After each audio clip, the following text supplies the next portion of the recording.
پیرمرد کفاش و رنجی که نجاتم داد. یه روز از سر کار برمیگشتم. کفشم درست وسط خیابون پاره شد. عصبانی و خسته رفتم توی مغازه قدیمی کفاشی.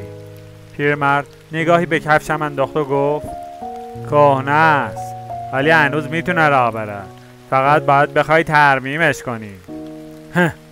خندیدم و گفتم آقا جون، من خودم دیگه حال رفتن ندارم، چه برسه به کفشام.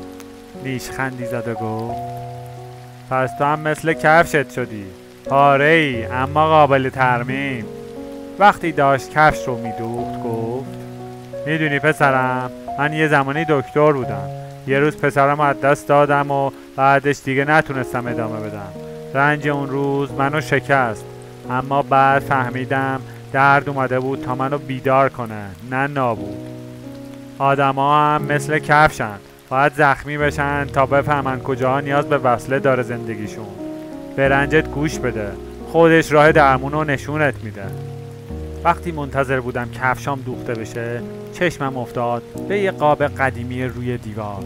قاب ترک خورده بود و زیر لایه‌ای از گرد و خاک نوشته بود دکتر. با ناراحتی اون لحظه فهمیدم یه دکتر که با همه علمش نتونست خودشو درمان کنه، حالا کفش‌های پاره مردم رو ترمیم میکنه. گاهی باید از اوج بیای پایین تا خودتو دوباره پیدا کنی. رنج فقط درد نیست، یه پیام از درونه که میگه وقت بیداریه. وقتی از مغازه بیرون اومدم فقط کفشام ترمیم نشده بودن، یه چیزی توی درونم هم وصله خورده بود.